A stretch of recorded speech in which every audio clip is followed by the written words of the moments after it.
Mwiriwe neza, nizere ko mumeze neza. Tubahaye ikaze hano ku muyoboro TGRAD Onebu Creative nk'uko mubyumva rero ni Onebu. Niba ari bwo bwa mbere ugeze hano ku muyoboro TGRAD Onebu Creative, kora subscribe, share, comment and like, asigaye tugende tubana gatanu ko kandi. Rero nk'uko mubibona hano twabagejeje kuri UM6P ari University Mohammed wa gatandatu Polytechnics, aho yashize scholarship menshi cyane haba ku byo waba warize byose secondaire. Rwose hano uraza kwisangamo kuko ari muri health related faculty, even business n'ahandi hose scholarship arahari. Wowe icyo usabwa ni ukuza gukurikirana video ukumva uburyo bimeze. Ikibazo wagira maybe ugashaka kwibaza ati se hari abakoze application imbere ku buryo umuntu yanabavugisha bariyo tukumva ukuntu bimeze, feel free kutwandikira kuri nimero tuza kubasigira. Asigaye muze kushirwa amatsiko mushirirgorora, mubaze buri kintu cyose cyase natwe mutubaze buri kintu cyose mwaza gukenera. Hano rero ino application roheje cyane kandi kuyikora bingana ubuntu kuko urabona ibintu bidasanzwe ushobora gukenera. Ikindi ni amadokima asanzwe atagoye, diplome wabonye secondaire n'ifoto ya passport ye hamwe n'irangamuntu. Ntabwo ari ibintu bigoye cyane ino application kuyikora. Rero tugiye kuza kurebera hamwe scholarships ahari. Turaza kubereka uburyo ki ushobora gutangira application yawe. Uzakenera ubufasha cyangwa ukeneye ubufasha muri video description turaza gushiramo link ya WhatsApp ushobora kujoininga ukaza kutubaza byimbitse. Noneho turaza no muri comment urumva niho hantu tuza kuganira cyane. Ikindi muratwandikira kuri nimero turaza kuba twasize kubafasha byo mumaze kubimenyera bingana ubuntu nta kibazo. Turagufasha twebwe ibyishimo byacu nukubona yuko ibyo twabafashije byagenze neza. Rero tugiye kwihuta turebe scholarship ngirimo. Ayahe scholarship igabanyijemo ibice bitatu, aho dufite post-bac programs, engineer programs and masters program.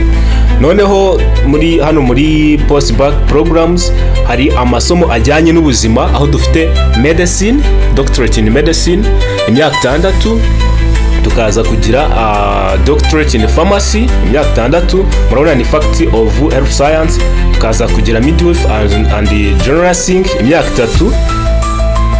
Noneho tukaza kugira andi masomo agiye atandukanye harimo license in kinesiotherapy, hano ni ibintu bya physiotherapy muri kine. So murabona yuko hano ku bantu bashaka kwiga ibintu by'ubuzima amasomo arahari. Niba warize MCB, PCB, BCG ndabizi ushaka kumva wakiga medicine, hano urumva niba hari medicine, hakaba hari pharmacy, hakaba hari general nursing, hakaba hari physiotherapy.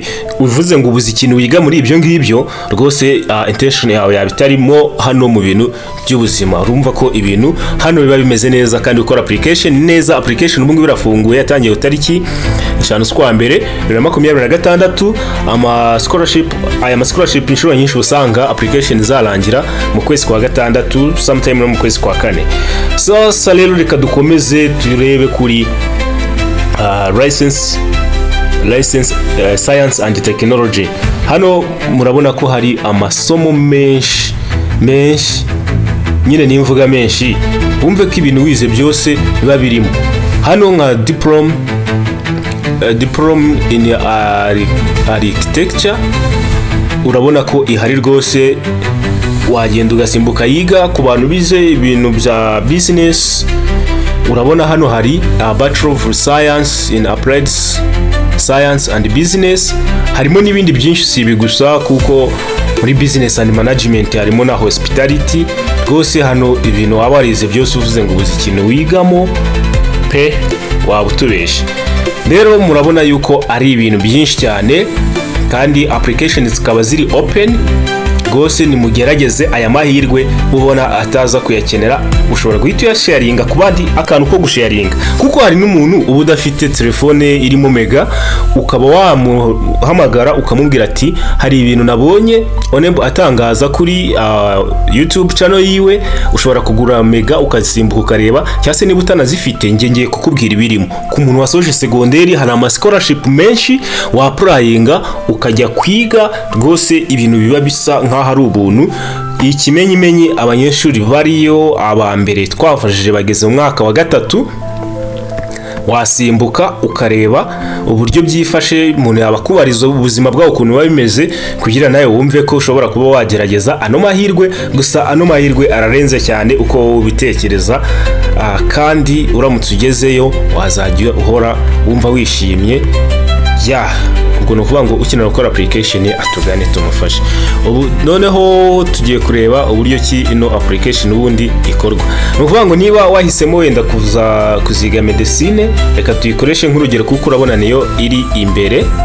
Uraza hano kuri apply, iyo ugeze kuri apply uhita ugera kuri poto aho bakubwira ati creating account. Noneho ubwo ni ukuvuga ngo create account, hano wuzuzamo imyirondoro yawe isanzwe. Urabona ni ibintu ushobora gushiramo amazina atandukanye. For example ngiye nshizemo wenda nk'imyirondoro yanjye, urabona direct, amazina n'iki n'ama email. Ubwo uraza ugakomezamo uhitamo n'ibindi byinshi. Noneho uko ugenda uhitamo nyine uhitamo bijyanye n'ibyo bakubaza, telefone, ID, ukaza gushiramo ID, nanone ushiramo programu zigende suppose wasoje secondaire uzazamo hano.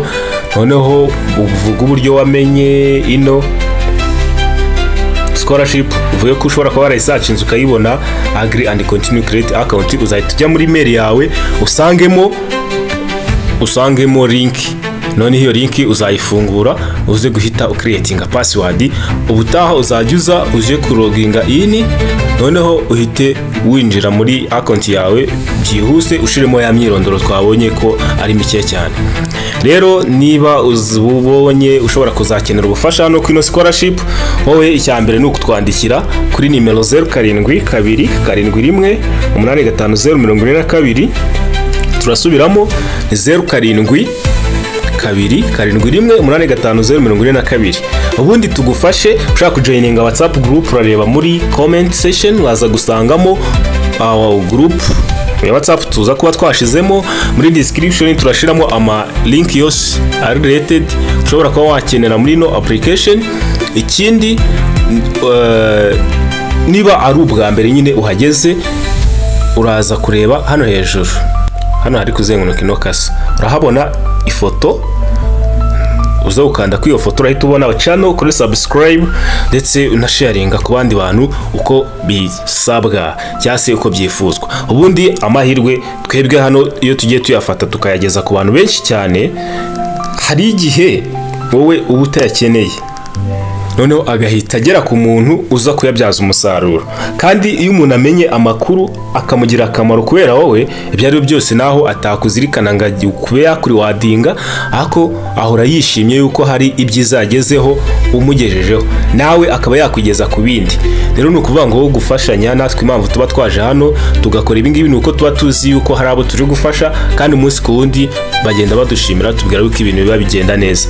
Rero kuri ka gafoto rero urabona ngako aho ngaho, gerageza ukande subscribe, ubundi dukomeze tugende tubana neza gatanu ku kandi.